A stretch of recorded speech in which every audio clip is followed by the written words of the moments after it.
grateful for this great chance to be with you during your week of convention.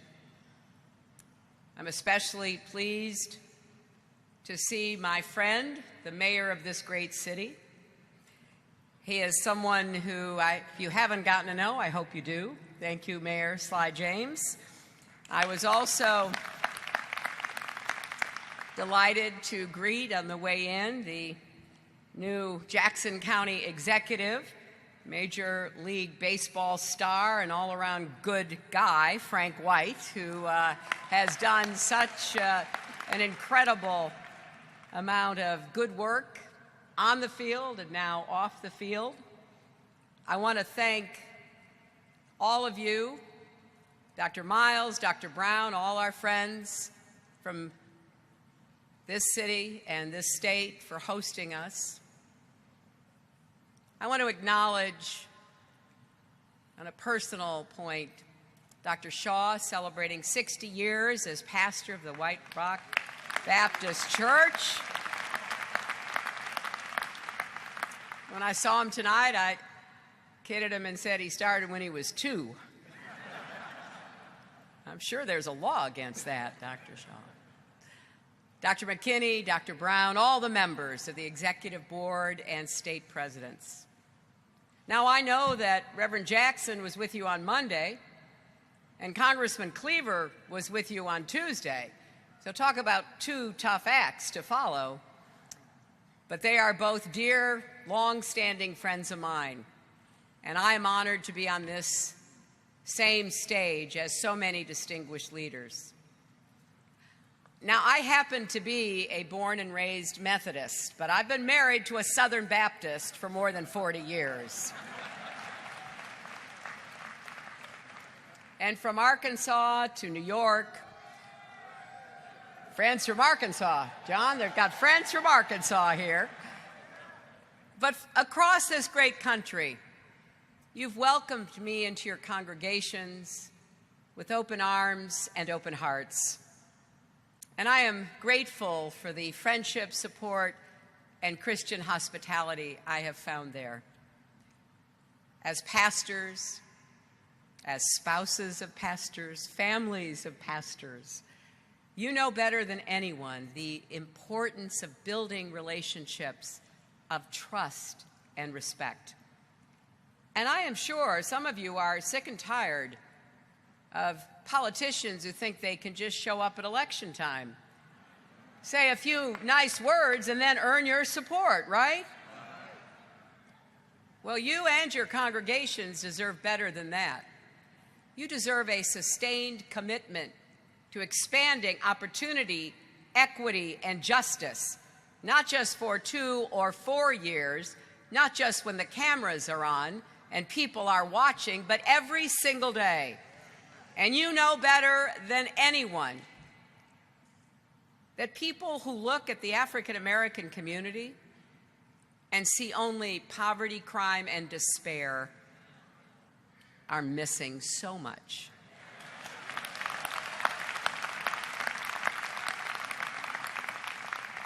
They're missing the vibrancy of Black-owned businesses, the excellence of historically Black colleges and universities. They're missing the success of Black leaders in every field and the passion of a new generation of young Black activists. And yes, they are missing the strength of the Black church, the solid rock on which so much is built. Well, I see you. I see the work you do and the lives you change. And today, I want to say something that you don't hear often enough. Thank you. Thank you.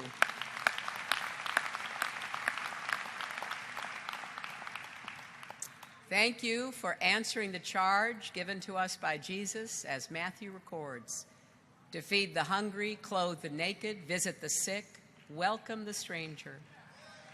Thank you for loving all people, especially the least, the last, and the lost among us. And you know so well we're not asked to love each other, not urged or requested. We are commanded to love. Indeed, Jesus made it his greatest commandment. When I used to teach the occasional Sunday school class, I often taught on that lesson. That's a hard commandment to obey. Some days it's really hard for me. But in so many ways, all of you have answered that call. I've been privileged to see your love in action with my own eyes. I've seen the love at Mount Zion Missionary Baptist Church in Cedar Rapids, Iowa. Pastor Damian Epps and his congregation collected tens of thousands of water bottles to send to families in Flint, Michigan, suffering from water poisoned with lead. Because they remembered that 8 years before, when the Mississippi River rose up and flooded eastern Iowa, others came to their aid. As Pastor Epps said, they are fellow Americans. They are human beings we should want to reach out and help. And he's right. That ethic is at the core of our Christian faith. And we all have work together to make sure every child in America has clean water to drink, clean air to breathe, and good schools, no matter what zip code they live in. I've seen the love at Tabernacle Community Baptist Church in Milwaukee. Reverend Don Darius Butler has helped organize gun buyback programs, because none of us can sit back while the epidemic of gun violence ravages our communities and our countries. It is, as you know, by far the leading cause of death for young black men, more than the next 9 causes of death combined. And I promise you this: as president, I'll stand with you in the fight for common sense gun safety reforms.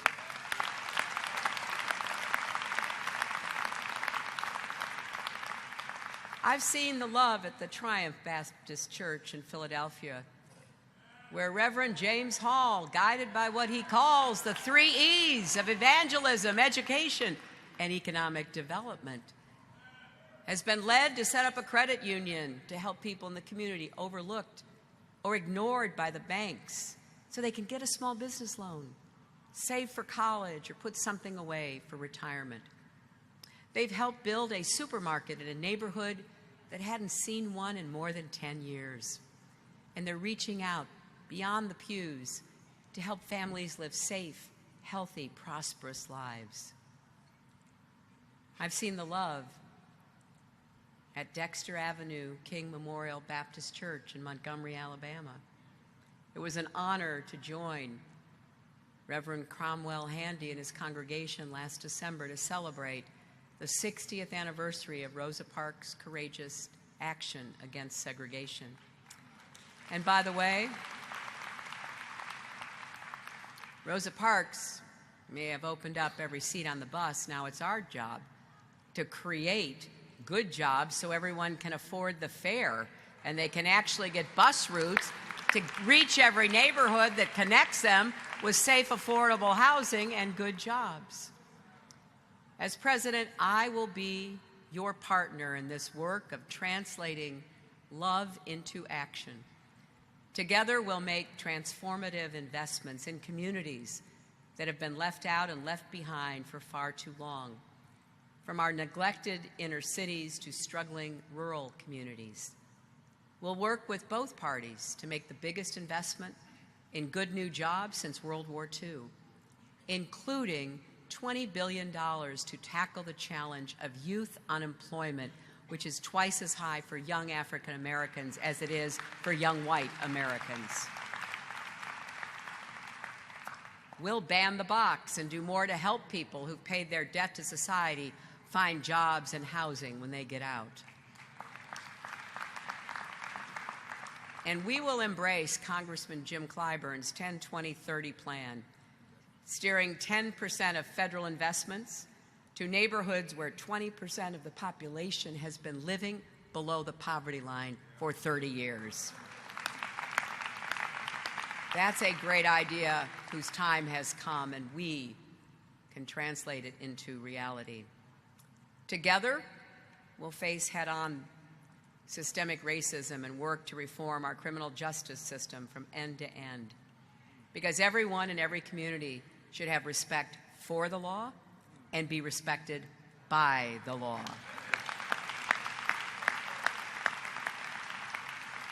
We'll beat back the assault on voting rights.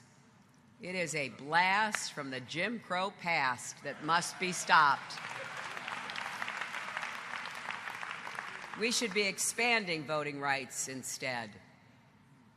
The best way to stand up to those who are trying to prevent any person from exercising his or her vote is to register and show up and vote against them and make sure your vote counts loudly and clearly. There's so much we can do if we keep love in our hearts as we do the noble work of breaking down barriers that hold Americans back. Now, as you well know, we're in the final stretch of an election that may be the most consequential of our lifetimes. An election in which all of these issues and so many more are at stake. Our nation's values are being questioned in this election. We are facing a candidate with a long history of racial discrimination in his business, who traffics in toxic conspiracy theories like the lie that President Obama is not a true American. If he doesn't even respect all Americans, how can he serve all Americans?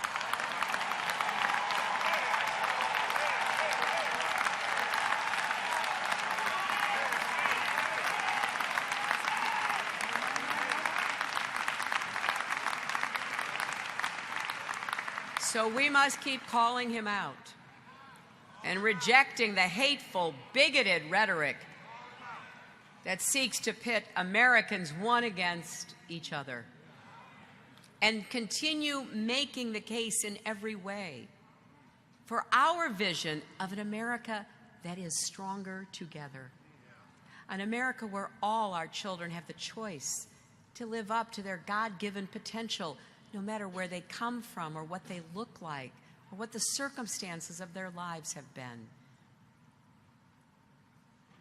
I have laid out my vision and my agenda. In fact, Senator Kaine and I have just published a book called Stronger Together that lays it out clearly so you know what you're voting for, not just against. How we're going to get the economy to work for everyone, not just those at the top. How we're going to have more jobs in infrastructure, advanced manufacturing, clean renewable energy. How we're going to do more to help small businesses. The fastest growing segment of small business in America today are small businesses started by African American women. I want to be a small business president to help everyone willing to take the chance. And we're going to make the economy fairer. We are going to raise the national minimum wage. No one who works full-time should be mired in poverty at the end of a long, hard year.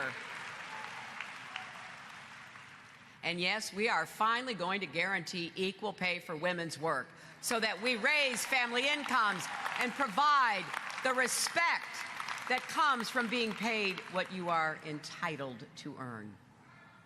And we're going to make education work for every child, early childhood education, universal pre-kindergarten. I want to bring technical education back into high school. It was a mistake when we took all that vocational education out of our high schools. I want every young person who wants to go to college to be able to go to college, but I want every young person who wants to do a good day's work in a job that builds America. The machinists, the tool and die makers, the computer coders, I want them to feel they are just as welcome and wanted. And we're going to make college affordable for everybody. And I have a $25 billion plan specifically focused on historically black colleges and universities that serve our nation and provide the leaders of the next generation.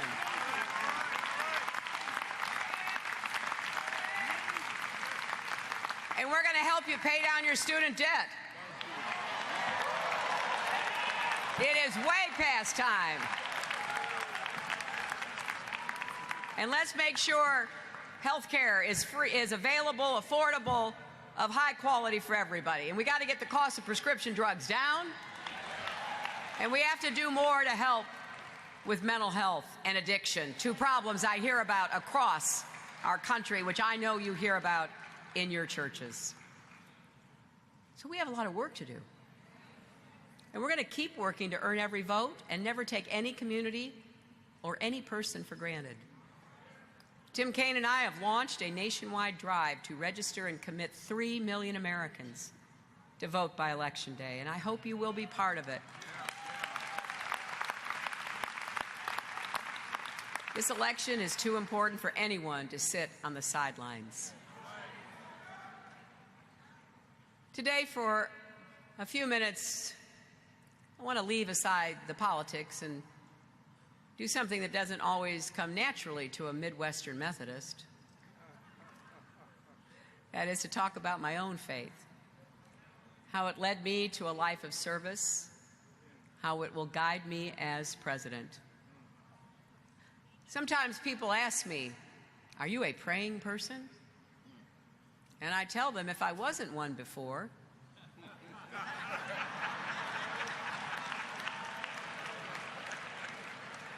woo, 1 week living in the White House or on the campaign trail would have turned me into a praying person.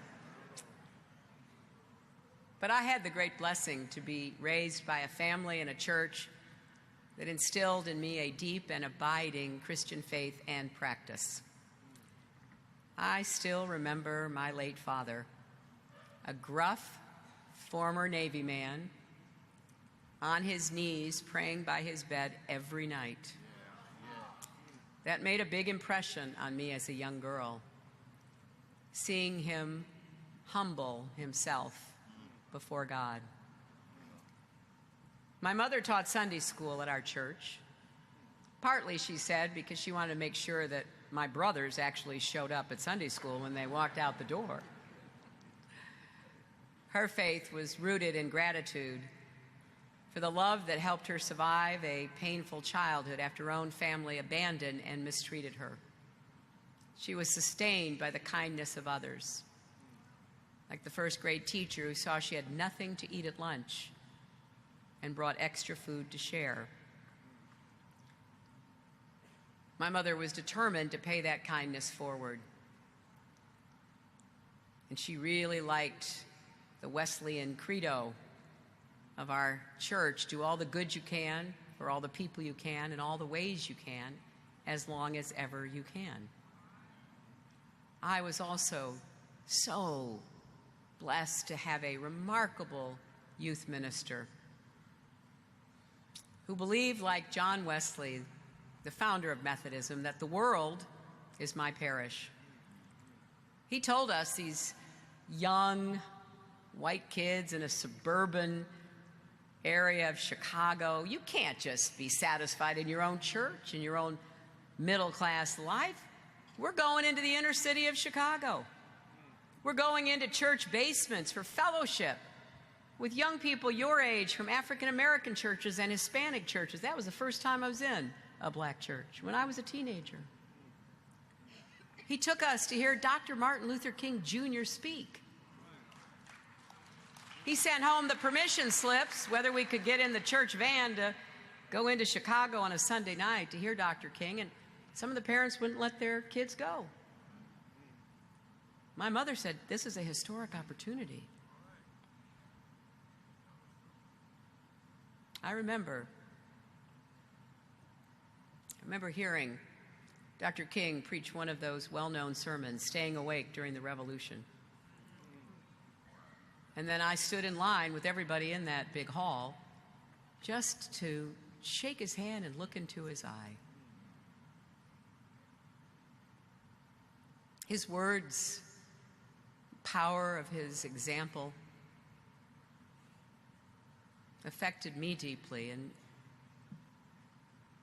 added to the lessons of my minister to face the world as it is, not as we might want it to be, but to commit ourselves to turning it into what it should be. So thanks to my family and my church, I embraced an activist social justice faith, a roll up your sleeves and get your hands dirty faith. As St. Francis of Assisi reportedly advised, try to preach the gospel always, and if necessary, use words. Yes, sir. Yes, ma'am.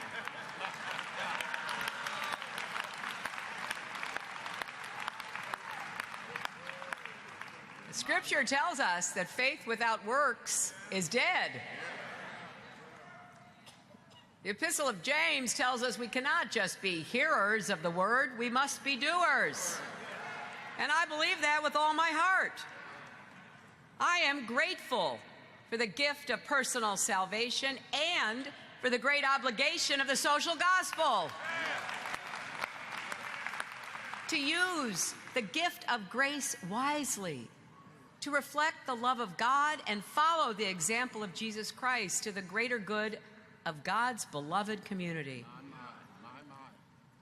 That's what led me to devote my life in the ways that I could to serving others, especially children. I went to work right out of law school for the great Marian Wright Edelman, the daughter of a Baptist minister from Bennettsville, South Carolina, and the founder of the Children's Defense Fund. She sent me door to door in New Bedford, Massachusetts, on behalf of children with disabilities who weren't able at that time to attend public schools. To South Carolina to investigate the plight of 12 and 13-year-old boys imprisoned alongside grown men who had committed serious felonies. And to Alabama to expose the racism of segregated academies. I went undercover to Alabama all by myself. Mary just said, well, you just have to go do it. And I did. Now, it would have been easier and certainly more remunerative to follow many of my law school classmates to a high-powered New York law firm, but the call to service, rooted in my faith, was just too powerful. For me, it has always been about trying to live up to the responsibility described by the prophet Micah, that we do justice, love kindness, and walk humbly with our God.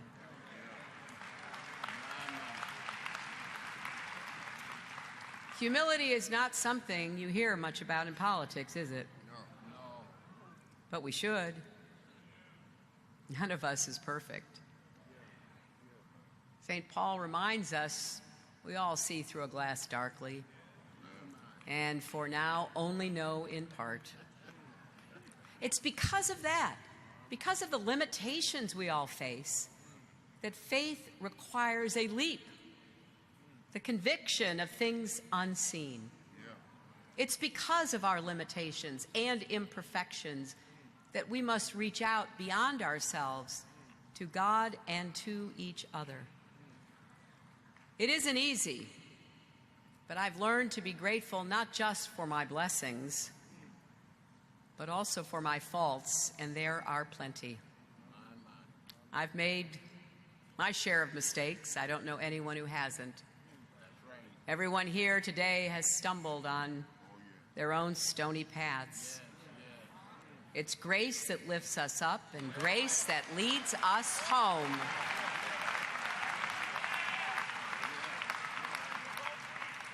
But it's also our job to learn from our mistakes, to do all we can to do better next time, and to stay grateful, to live by the discipline of gratitude.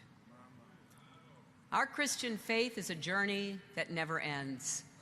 It's a constant challenge to live up to our own hopes and ideals, to love and forgive others as we want to be loved and forgiven ourselves. You know, as President Obama reminded us, seeking high office is by definition an act of audacity. And yet our greatest leaders are often the most humble because they recognize both the awesome responsibilities of power and the frailties of human action. I've sat in the Situation Room with President Obama, weighing conflicting advice and imperfect information, wrestling with the hardest choices a leader can make, whether to send our young men and women into harm's way, knowing that some of them will never return. There is nothing more humbling than that, nothing that should drive you to your knees more than that. That's why in this time of both peril and promise, we need a president who understands that none of us has all the answers and no one person can fix our problems alone.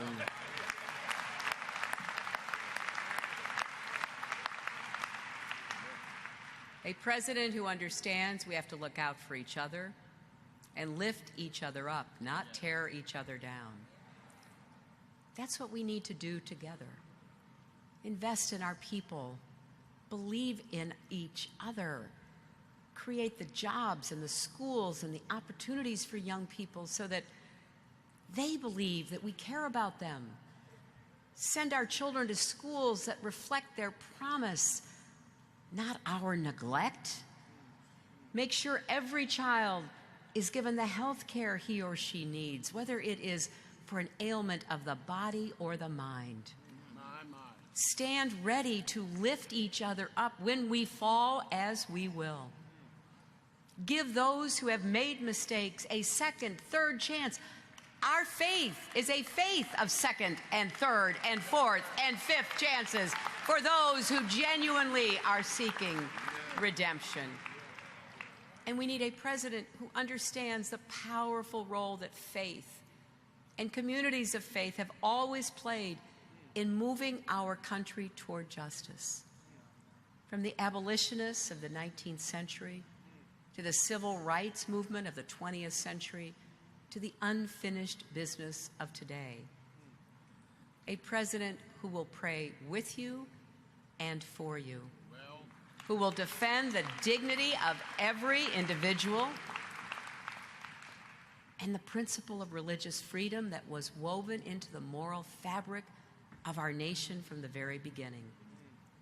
Yes, we need a president who will do justice, love kindness, and walk humbly with our God. My friends, one of the greatest privileges of this campaign has been getting to know a remarkable group of women who've lost children to gun violence or police incidents. They're known as the Mothers of the Movement. And their hearts may be broken, but their souls shine through. I'll never forget listening to Gwen Carr, the mother of Eric Garner, describe the mission these mothers feel called to lead. We were at the Central Baptist Church in Columbia, South Carolina, pastored by Reverend Ricky Ray Zell Sr. I wish you all could have heard her. Gwen was as eloquent as any preacher. She recalled the pain of losing her son. She said at first she couldn't even get out of bed. But then she said, "The Lord talked to me and told me, are you going to lay here and die like your son? Or are you going to get up and uplift his name?" She realized in that moment that none of us can rest as long as there are others out there to be saved, and that her voice could move people to action. And then she said this, I had to turn my sorrow into a strategy, my mourning into a movement. Well, Gwen hasn't stopped working since, bringing more and more allies to the cause of peace and justice, because she knows in a way that tragedy and profound loss can teach us that we are stronger together than we could ever be alone. Gwen and the other mothers of the movement are living what the scripture tells us. Let us not grow weary in doing good, for in due season we shall reap if we do not lose heart. These are words we all should live by. And if I have the great honor of serving as your president, these are words that I will lead by. Thank you all, and may God bless you, and may God bless our great country. Thank you.